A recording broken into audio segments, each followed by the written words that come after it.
My name is Colin Austin of the Food for Health project. I understand very well that having food that is healthy is not enough. It has to be convenient, tasty and economic. I made a video showing how quickly I could make a meal in just 10 minutes, from garden to plate. That was engineer's cooking. Our daughter Lina is a busy working mum, and she can get home very tired from a long day at work and within 20 minutes have a really tasty meal on the plate. So I wanted to find out how she does this. Now this video is not a cooking lesson presented by a celebrity chef. It is about an ordinary person can make a healthy, tasty meal within the normal chaos that is modern living. The first thing she teaches me is the importance of variety. None of the old meat and two veg, but a variety of different types of food. Obviously I'm keen to see her loading up on the vegetables, as these are the source of health. But let us face it, they can be boring. So she will add a variety of meats, maybe ham, thinly sliced beef, chicken, fish, and often she will add some eggs mixed in with the vegetables. She is also very keen on colour. To her, food must not just taste good, but look good. I think the two are related. She will look for reds, yellows, purples to add to the meal. She will use the conventional green vegetables, but add others like eggplants, beets and okra to get the variety and colour. She's not great on raw foods like salads, but she may use a salad as a side dish, but most of her food is cooked.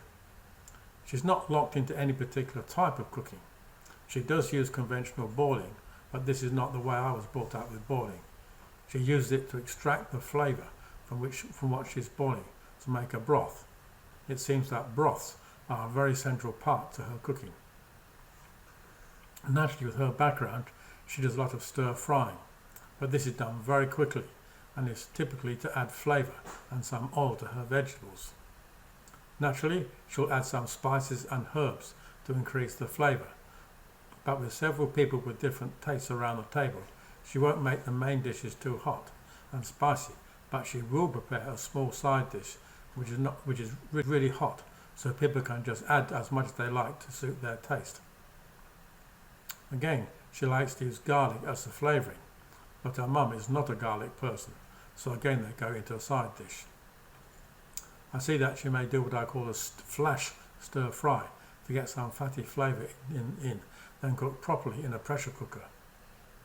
As expected, she'll have plates of rice or noodles. These are not really the main dish, just to add some plain food as contrast to the more highly spiced foods.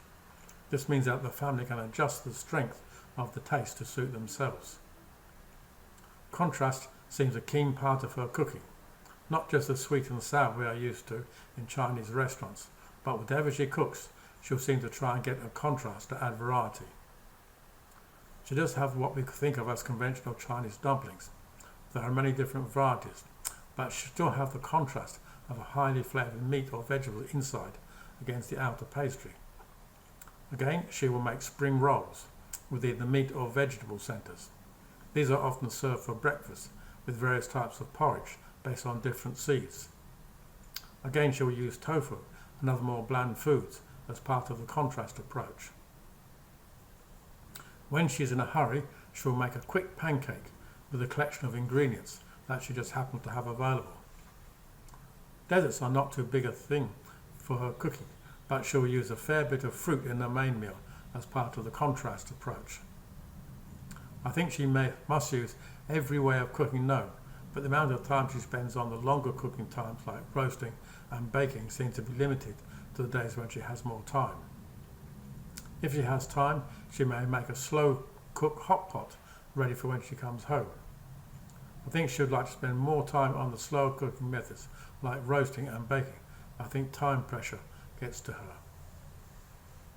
As often with Chinese cooking, with many dishes there is more food than people can eat in one sitting, and she has no issues with using the microwave to make a supplementary dish for the next meal. On this trip, one of my favourite meals was cooking at the table, with everyone just cooking their own food into the pan, bubbling away at the table. By the end of the meal, the stock in the pot was totally delicious, and it's distinctly Chinese, made a flavoursome soup at the end of the meal.